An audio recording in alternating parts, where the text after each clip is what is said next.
Muy buenas noches, queridos amigos de Popular Televisión, un nuevo programa de Vidas con Luz, una nueva invitada en esta noche de miércoles que les ofrecemos y que les invitamos a seguirnos. Como siempre, ya saben ustedes que pueden seguir también todos nuestros programas y buscarnos, todos en cada uno de ellos, los 320 y pico que llevamos ya en estas 11 temporadas en YouTube. Nuestra invitada es religiosa de María Inmaculada. Luego explicaremos todo esto. Pero es una andaluza que vive joven y que vivió también su etapa de adolescencia y de juventud, pues como cualquier joven, con todas sus experiencias en positivo de querer vivir y querer aprender. Inquieta, porque no ha parado de estudiar y sigue estudiando. Y bueno, que ha tratado con jóvenes y que sigue tratando con jóvenes, porque ahora nos lo va a contar ella lo que está haciendo. Que ha estado destinada en varios lugares de la tierra, junto con esta vocación que el Señor le puso en sus manos. Y bueno, ya vamos a dejar ya. Dolores Ramírez Pulido, hermana Dolores. Exacto. Bueno. ¿Tus sobrinos te dicen tita monja o tita Dolores o qué te dicen? Tita Dolo. Tita Dolo. Muy bien. Pues cuéntanos, ¿quién eres? ¿Dónde naciste? Porque eres malagueña, ¿no? Sí. Malagueña. Por tanto, no tienes que esconder ningún acento porque es precioso el acento andaluz. En Murcia nos comemos ese sin letras, pues vosotros también, pero no pasa nada. Cuéntanos, a ver, pues, ¿de dónde procedes? Soy Dolores Ramírez, soy natural de Teba, es un pueblecito pequeño de 4.000 habitantes de la provincia de Málaga. Y soy la cuarta de 5 hermanos, 2 arriba, el chico en el medio y 2 pequeños. Y yo soy la cuarta. Aquí estáis. Eso, esta es la familia. Aquí estáis. ¿Tú eres la que estás en brazos de tu padre? Siempre. ¿Siempre? Esa es la fotografía del libro de familia y siempre pues estoy en los brazos de mis padres, en este caso. ¿Cómo trataste ya de hermano? En medio de las 4 mujeres, ahí en medio, como... Pues en el Ave María, dichoso tú entre las mujeres, pues dichoso él. Ciertamente, pues puedo decir que ha sido una familia muy unida, una familia numerosa en estos tiempos. En los tiempos que yo oía, pues no. Sí cuento de que tengo 33 primos hermanos. Claro, porque en aquella época las familias de 6, 7, 8 hijos eran como muy normal, ¿no? Sí, de hecho tus padres, ¿no? Mis padres tienen 5 y mi madrina tiene 10 hijos, con lo cual mi abuela tuvo 10 hijos. Pero hoy día sí, hoy es familia numerosa con 2 ya, sí, con historias. Así bueno, es. y entonces, ¿qué recuerdas de la infancia? Y sobre todo de la infancia en temas de la fe. ¿Quién te enseñó a rezar, a orar? ¿Quién metió en ti el tema de Dios? Y ¿cómo fue todo? Bueno, en primer lugar yo creo que todos los que nacemos en una religiosidad popular, porque al ser un pueblo pequeño las posibilidades son las que te va dictando la sociedad, y en mi pueblo pues el hacer la comunión, el bautismo está como dado y hecho. Y bueno, puedo decir que mi madre pues ha sido una mujer de fe. Ciertamente ha estado bastante entretenida en la vida familiar, con 5 hijos, pero puedo decir que mi madre ha sido un peso grande en la vida de fe. Luego el hecho de tener más hermanas mayores parece que también son horizontes que te van abriendo. Y bueno, pues ahí como vemos en la fotografía, pues yo hice la comunión como una niña dentro de las coordenadas normales. Yo recuerdo para mí el día de mi comunión pues fue un acontecimiento súper feliz, porque todas las chicas de mi edad pues estaba que si se iban a comprar el vestido o no, y como a mí se me venía dado que como mi prima la había hecho el año anterior, eso de comprar el vestido no estaba dentro de las posibilidades. Otra realidad. Exacto. Y bueno, para mí yo recuerdo, de hecho yo no podía esperar el momento de esperar a mi madre. Mi madre con 5 hijos, pues teníamos que estar en la iglesia, pues no sé la hora que era, si eran las 11, 11 y media, y yo le dije, mira mamá, yo no puedo esperarte, así que yo me voy para arriba. Yo recuerdo de subir, pues mi pueblo es de mucha pendiente, y yo recuerdo de subir a aquella calle y corriendo, y para mí fue como una experiencia profunda dentro de de lo que puede ser una niña de 9 años. De buscar, a Dios, ¿no? Y bueno, yo creo que a partir de ahí, después de la comunión, te venía como el horizonte hacer la confirmación. Pues mis hermanas ya era estaban... Era lógico y normal, como has dicho, todo el mundo lo hacía. Y en aquel tiempo en mi pueblo hubo un sacerdote que impulsó fuertemente la fe en los jóvenes, y formó una asociación de jóvenes alegres, era JOMA. Entonces éramos misioneros jóvenes de la alegría. Mi hermana fue... Un nombre precioso. Ciertamente. Fue cofundadora de ese movimiento por la edad, tenía pues 17, 18 años, yo con mi hermana, la segunda, me llevo 8 años, y ella era como cofundadora de ese movimiento, con lo cual era muy parecido a los scouts, que iba por niveles. Y yo recuerdo, pues yo empecé éramos el grupo de Isabel la Católica, luego entrando a la adolescencia venían los nombres más pues de las tortugas, porque en un momento hubo como un movimiento de dibujo de las tortugas ninjas, que le llamábamos, y ahí yo crecí pues en la iglesia, todos los días había actividades, y puedo decir que fue un momento muy feliz, como lo que se pretendía, misioneros de la alegría. Alegres. Y bueno, ahí pues hice la confirmación, y yo recuerdo ya después de la confirmación, unos 13 o 14 años, yo me desvinculé fuertemente. ¿Por qué? Porque el hecho de salir en cierto modo de tu círculo, porque en mi pueblo no había instituto, entonces en tercero de la ESO yo fui el cambio de BUP a la ESO. Entonces tenía que ir a un pueblo que se llama Campillo, de 11 kilómetros de distancia. Pero, y ahí te unías con otros... La distancia es poca, pero la distancia se va creando al final de las costumbres y los hábitos es mayor. Exacto. Y luego allí confluían pues alumnados de distintos pueblos, y parecía que ya lo que te ofrecía tu pueblo tenía que repartirlo con el del pueblo de al lado. Y eso pues a mí me enfrió también incluso a mi grupo relacional, porque siempre hemos sido un grupo grande de amigos, pues en los pueblos éramos la quinta de los 80 y éramos una pandilla y un grupo grande. Y yo creo que ahí fue como el hecho de plantearte, tú ya te ves como casi mayor en un instituto, estás haciendo bachillerato, y ahí puedo decir que hubo un enfriamiento muy grande, pero sin quitar. Una persona, pues la fe la puede alimentar en cierta medida por una religiosidad, y a mí me venía, yo soy hermana de nuestro Padre Jesús, de una hermandad, entonces la Semana Santa... Siempre había un hilito que te unía a la fe, exacto, que era la Semana Santa. Exacto. De enero a marzo, pues ahí se tambaleaba la vida, y luego el marzo parecía que tenía... Que no había otra cosa. Hasta que te vestías de morado, pasabas el Jueves Santo como el día más grande, y luego pues desconectabas.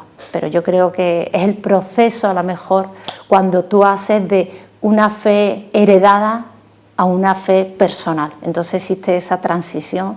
Eso te ha servido genial y te servirá fantástico para hablar con tus niñas de ahora, sí, entre comillas, lo de niñas, ¿no? Y poder entenderlas, ¿eh?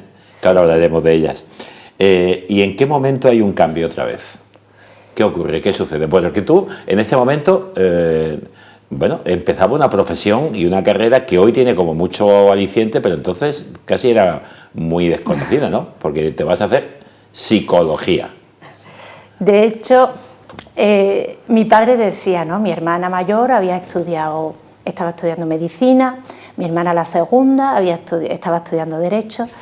Luego mi hermano se quedó trabajando con mi padre, y empecé yo la carrera y le preguntaba a Ramírez, ¿y tu hija qué está estudiando? Y dice, pues la mayor está estudiando medicina, la segunda derecho, y la otra no sé, pero algo para maestra o no sé. Médico dice, pero no llega a ser médico, ¿no? Y sí, ciertamente cuando yo dije en mi casa pues que iba a estudiar psicología, porque previamente pues he sido una chica pues soñadora, diríamos, ¿no? A mí decía en un momento, yo quiero ser astronauta, y me compraron un telescopio, no sé qué, lo vivía con una intensidad que parecía que al día siguiente me iba a formar de eso. Y durante mi infancia pues yo tuve mucha relación con el mundo animal, ¿no? Mi padre ganadero, tenía cerdos, tenía pollos, pavos, tenía una granja, y yo decía, yo veterinaria. De hecho, tenía una parte de la casa donde me había hecho mi propia consulta y ponía licenciada Dolores Ramírez, veterinaria. Con lo cual, cuando llegó la idea de hacer psicología, pues dijo, ¿y eso para qué sirve, no? ¿Y eso para qué es? Pero yo puedo decir que mis padres han respetado mucho las decisiones que hemos ido optando, ¿no? Siempre dando su conocimiento. Él decía, ¿y por qué no magisterio? Te sacan las oposiciones y te da eso una tranquilidad de trabajo, ¿no? Y sí, y empecé una aventura de estudiar psicología. De hecho, yo entré en Almería porque la dificultad de las notas no es de ahora. Parece que la dificultad del corte de las notas... Corte de notas, sí. Y no, yo no pude entrar en Granada o en Málaga, que eran las ciudades más próximas, y entré en Almería. Y bueno, empecé allí, hice 3 años en Almería, porque antes, como era licenciatura, tú podías hacer primer ciclo. Un ciclo y otro ciclo. Exacto. Entonces empezaste en Almería, pero te graduaste como psicóloga en Granada, y ahí te tenemos con el pelo claro, y la graduación de psicología. Hiciste un máster, hiciste otro máster, estuviste trabajando como psicóloga. Y tu vida era una vida pues normal, de un joven que iba a trabajar, un máster especial, ¿no? Porque siempre te has dejado la neuropsiquiatría, neuropsicología o... Sí, neuropsicología. Yo tenía claro que en la vertiente de la psicología clínica quería especializarme en algo a nivel neuroanatómico. Y hice un máster de psicología clínica en Valencia. Y antes de terminar el máster, pues empecé a trabajar en la unidad de daño cerebral de Málaga, de Adacema. Y ahí aprendiste mucho con los pacientes, ¿no? Muchísimo. Y sobre todo aprendiste algo para tu vida, ¿no? Bueno, ciertamente en ese trabajo, en la unidad de daño cerebral adquirido, ¿por qué? Porque las patologías o lo que te venía a nivel de paciente era que en su vida había sido una vida normal y después de un ictus, un accidente de tráfico, había cambiado. Y yo recuerdo que hubo un paciente que era juez y en uno de los momentos cambió totalmente su vida, y a mí me ayudó ese trabajo, y en contacto con los familiares y los pacientes, y pude desarrollarme también como profesional. Y paralelamente a ese trabajo, porque íbamos de proyectos, estuve trabajando en una residencia de ancianos como psicóloga. Y en ese tiempo libre que me quedaba, pues monté una consulta privada. O sea, ancianos, la neuropsicología y una consulta privada. ¿Y cuándo aparece el novio? Pues, ¿En esa época también? El novio está durante todo, porque no dejas de tener pues miradas amorosas durante todo ese periodo. Pero pues sí, había tenido, pues, bueno, lo típico de adolescente, este es mi novio, no sabía que era tu novio hasta que tú salías ese día con él al lado y dices, ay, somos algo. Pero sí tuve varias relaciones serias. Y bueno, la última pues fue cuando llevaba una relación de 5 años, estaba estudiando ya en Granada. Y bueno, ciertamente compartíamos muchas cosas en comunes, pero había algo fuerte, que era la fe. Yo, en aquel entonces, a mí me ayudó estudiar psicología, que me vinculé en una residencia de la religiosa de María Inmaculada. Aunque yo empecé en un piso, y bueno, en el piso hubo de todo, había una buena relación, pero las chicas con las que yo estaba trabajaban y vivían a un ritmo distinto. Y bueno, puedo decir que había un punto tan fuerte que era la fe. A mí me ayudó la residencia a encontrar esa fe heredada a ser una fe propia y personal. O sea, tú pasaste de... Fíjate, porque a veces las cosas de Dios no las entendemos y nos damos cuenta como Dios se escribía perfectamente cuando ha pasado el tiempo. Tú empiezas a estudiar psicología, empiezas a estudiar en un piso, como muchos estudiantes jóvenes, y llega un momento que te tienes que ir a una residencia, porque tienes compañeras que están en una residencia, que llevan las religiosas de María Inmaculada, y tienes que ir allí por salir del piso donde no se vivía bien o no estabas, y bueno, pues vas allí, te encuentras muy a gusto, te encuentras estupendamente, pero nada de vocación ni nada de eso. No. Y sin embargo ahí se va gestando algo que con el tiempo al final dirás, oye, que yo quiero ser de estas religiosas, que un día me acogieron a mí para residir simplemente, ¿no? Ciertamente, yo no puedo decir que cuando yo entré a la residencia yo vi a las hermanas y dije, este es mi lugar, absolutamente. Pero si somos abiertos a la escucha de la intuición ordinaria, nos abrimos a un horizonte que no somos capaces de descifrar en ese momento. Y ciertamente, pues yo en la residencia lo viví con la misma intensidad que me definía como persona, pero se iba como sembrando algo que yo no intuía. De hecho, a mí quien me vinculó a la residencia es mi amiga Mercedes, que terminé la carrera con ella, y la primera vez que me dijo, estoy en una residencia de religiosa, y yo le dije, ¿y a ti qué te pasa? Porque no me entraba como en la cabeza que una persona universitaria fuese a vivir y a convivir en una residencia y encima religiosa. Yo decía, ¿y qué te pasa? Y fíjate que yo con esta compañera fue la que me ayudó a entrar en la residencia, y yo en la residencia pues pude ir siguiendo esa intuición. Yo terminé mi carrera, terminé el contacto con la residencia, pero había algo sembrado. Yo veía una religiosa de María Inmaculada y yo decía, ¡ay, tú eres de las mías! Era mi casa, hasta que fue tu casa. Hasta que fue... Y en un momento concreto, pues a este chico le dejas y le dices, mira, que hay otra llamada más fuerte que la tuya y no es por nada. Bueno, yo creo que hubo mucho diálogo, hubo mucha madurez.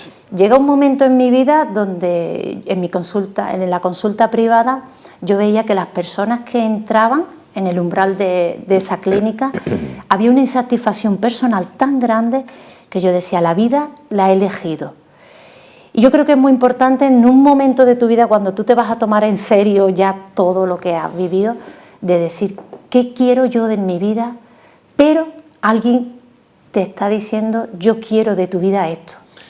Por un lado decidir, pero por otro escuchar. Exacto. Que a veces no dejamos escuchar a los que nos aconsejan, sean personas o sea el mismo Dios, que no sabemos cómo nos va conduciendo, cerrando puertas y abriendo. Así fue, y yo lo hablé en aquel entonces con el que, pues bueno, era mi novio, le dije, mira, yo no estoy segura, yo es verdad que lo quiero, lo quería en ese aspecto, yo decía, pero para toda la vida hay algo que no. Entonces pedí una excedencia en el trabajo y me fui a Madrid. Como tenía que terminar otro máster que estaba terminando, me fui en una asociación de anorésicas y bulímicas a terminar las prácticas, y fue como el tiempo que socialmente escondido. Lo que llamamos año sabático ahí extraño, y en ese tiempo, bueno, al final decides, entras, tenemos que avanzar si no se nos escapa el tiempo, y al final, bueno, religiosa de María Inmaculada, empieza un proceso de noviciado, que creo que es Córdoba, Ciudad Real, ¿cómo son? Exacto, prenoviciado Córdoba, noviciado Ciudad Real, votos, hice mis votos, me fui unos meses al sur. Cuando hace los votos, ¿no? Eso justamente nosotros, ese es el hábito que te dan el día de la víspera de tus votos, y hice mis votos en el 2013 y me destinaron a Bari. O sea, vas a hacer 10 añitos. Exacto, casi ayer.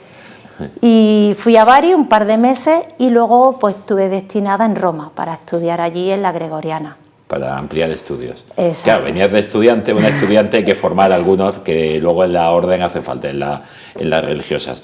Italia, y luego el gran destino de tu vida ha sido Cuba. Ha sido Cuba. Tenemos varias fotos que has traído, y si se has traído varias fotos es porque te ha marcado mucho. Exacto. ¿Qué descubriste en Cuba? En Cuba descubrí un sueño y una esperanza. Un sueño porque, pues bueno, a mí la parte, de hecho en mi vida no está escrita, pero yo hice primero de ciencias políticas, a mí la rama también de la política y de la parte social y yo me encontré una realidad muy distinta a lo que yo había leído concretamente en el manifiesto, ¿no? La parte teórica, en este caso del régimen comunista, pues a mí me parecía como un ideal teorizado, quitando la materialidad porque no existe Dios, pero me parecía como un sueño llegar a una realidad. Cuando yo vi esa realidad, la toqué con mis manos, pues vi a personas sedientas de Dios. En un país donde quitan a Dios, la gente está sedienta de Dios. Y allí tuve también la posibilidad de seguir mis estudios, hice un máster de bioética por la Universidad Católica de Valencia, porque una universidad católica que haga un proyecto en un lugar donde la bioética está como muy distorsionada, pues para mí fue como digo, la Iglesia está llegando muy lejos. Y si la Iglesia llega muy lejos es porque Jesucristo la está llevando. La está llevando, muy bien. Y esto merece la pena. Y ahí podéis ver, eso es tan solo uno de los encuentros de adolescentes y puedo decir cómo la gente busca a Dios. Y eso me marcó a mí. La necesidad. Cuba, donde una vida donde materialmente, pues bueno, tenemos tarjeta de lo que es la cartilla de racionamiento, pero al ser humano no se le puede racionar la fe porque es algo que necesita beberlo. Y estuve allí 3 años de mi vida, de los cuales los recuerdo y espero algún día también tocar de nuevo con mis manos, con otra realidad y sobre todo esperanza, porque estos chicos descubren en las religiosas de María Inmaculada en Cuba una esperanza donde el mundo, la teoría, la ideología nunca puede saciar. Nunca puede llegar, nunca llega. Hay que se descubre cómo Dios puede llenar de satisfacción una vida y cómo las realidades humanas no las llenan. Nos crea una ansia y una insatisfacción, y si encima vivimos en un régimen donde hay cosas de racionamiento o no tenemos acceso a determinadas circunstancias, la rebeldía se hace mayor y entonces el sufrimiento mayor. Exactamente. Y bueno, vuelves para España y ahora tu situación desde hace 2 años, bueno, 1 añito y medio, ¿no? Yo llevo en Murcia 3 años. Va a hacer 3 años, Yo me vine después de Cuba, fui a Roma de nuevo porque tenemos la tercera aprobación, que decimos la vida religiosa, es cuando definitivamente te vinculas a la congregación con tus votos perpetuos.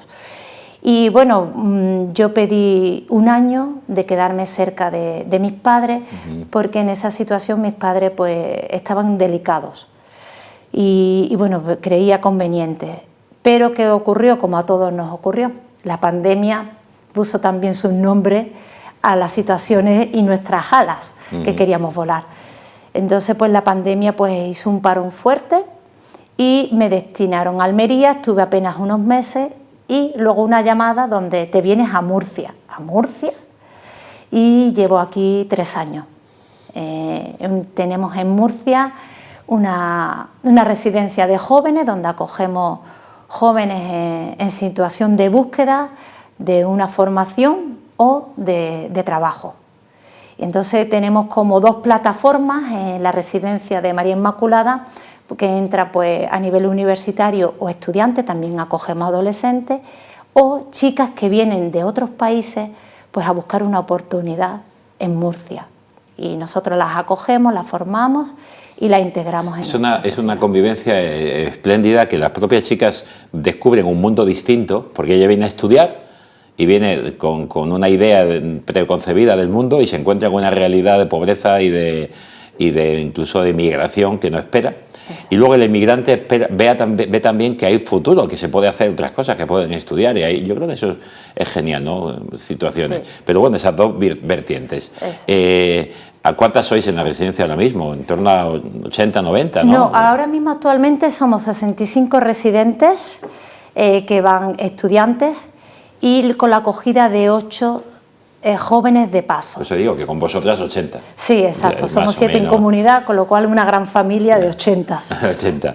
Y ahí, bueno, aparte de todo, es bueno que nos comentes algo del carisma vuestro. Vicenta María, ¿quién es Vicenta María? ¿Cuándo la descubres y para ti qué te ha llamado más la atención de ella? Bueno, yo Vicenta María la descubrí en Almería, en la residencia, y para mí fue como el abrir el paso de una cortina que me daba luz. Una mujer tan formada, donde para mí la formación es algo a cuidar, porque creo que es un don que el Señor nos ha dado y se lo fomenta. Y Vicenta María fue una mujer muy formada, pero se dedicó a formar a las que no estaban formadas. En este caso, pues en su época eran las del servicio doméstico y en la época de ahora también. De hecho, aquí en Murcia, cuando comentas alguna cosa, dices, la religiosa de María Inmaculada, ¿quién? Ah, las del servicio doméstico, que sigue diciendo. Exacto.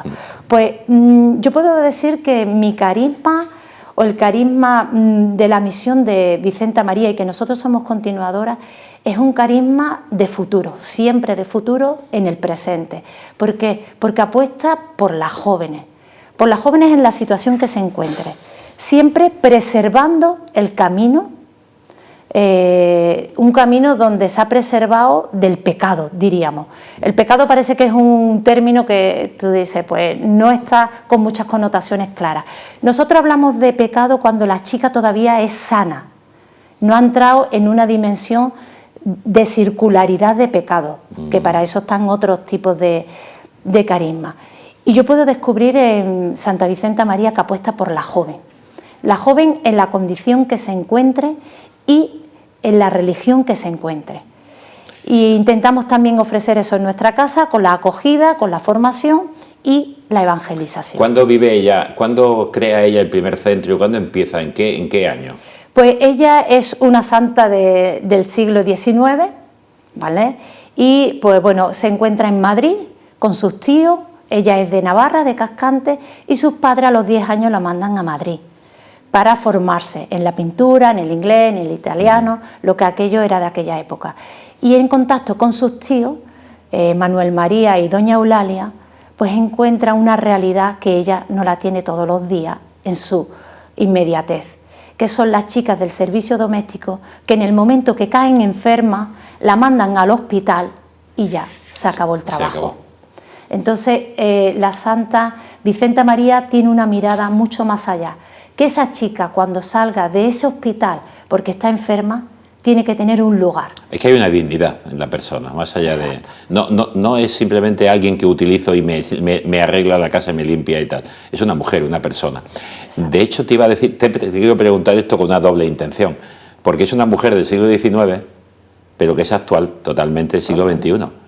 Exacto. Hoy que se habla tanto de feminismo, que se habla tanto de la mujer, que si la mujer no tiene sus derechos, que si los debe tener, que si tal, vosotras estáis trabajando y estáis haciendo un feminismo 100% real, porque es vivir el carisma hacia la mujer, hacia la joven que está formándose.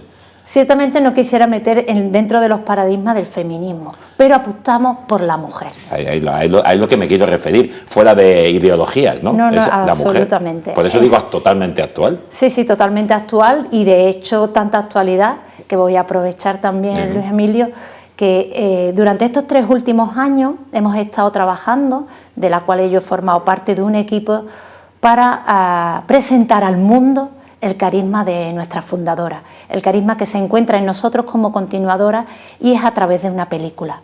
¿Por qué? Porque consideramos que la actualidad del carisma es actual porque es del espíritu.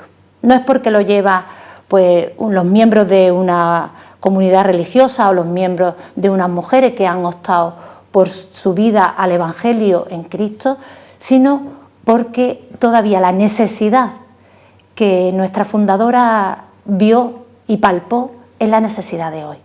Entonces, pues hemos estado durante 3 años pues trabajando en una película por el director Pablo Moreno, y que está a puntito de salir. Para final de marzo, ¿no? 24 de marzo tiene su presentación. Y ahí hay que pedirla, quien quiera verla en un cine en su ciudad, tiene que pedirla. Exacto. Así que estaremos atentos para promocionar aquí en Murcia y cada uno en su ciudad, porque es una historia, ¿verdad? Como digo, una historia del 19, pero que podemos situar en 2023, perfectamente. Así. En atención a la mujer joven que está formándose, unas que están intentando trabajar, otras que han salido de un paro del trabajo y otras que están buscando cuál es su futuro de una profesión.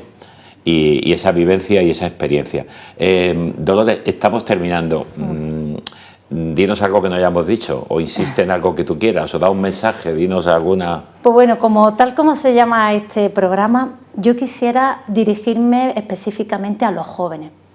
¿Por qué? Porque en mi vida posiblemente era la vida de muchos de los que estáis escuchando, o las abuelas, los tíos, las madres, de muchas personas que estáis escuchando. Dice, pues bueno, es normal. Pero yo solo quiero dar un mensaje, que nos paremos y escuchemos al Espíritu, porque la vida no puede elegirte. Dios tiene un proyecto para ti y ese proyecto es la que te va a dar plenitud.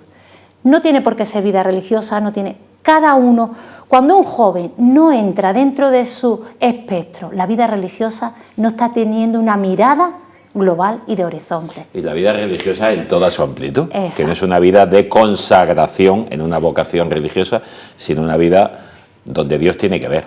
tiene Así, en cuenta. ese es mi mensaje. Es lo que descubriste en Cuba. Exacto. Ese vacío y esa necesidad. Pues que cada joven se pare y se pregunte, si quiere ser plenamente feliz, solo hay un modo, y es escuchar al espíritu y dejarse conducir por él. Pues vamos a escuchar este mensaje, vamos a dejarnos escuchar. Señoras y señores, si han llegado hasta el final de nuestro programa, pues estupendo. Y si no, pues aquí estamos. Aquí queremos estar con ustedes cada día, cada noche, cada miércoles, o cuando ustedes entren en las redes sociales y nos quieran seguir y ver cada programa. Le damos las gracias a la hermana Dolores. Gracias a Dolo, la tita Dolo, y le decimos al Señor que bueno, que nos siga enviando pues tantísima gente. Esta foto es que me gusta porque estás sonriendo, estás viendo que has encontrado tu vocación, aunque estabas iniciando el proceso, y hemos dicho que esa es la última foto.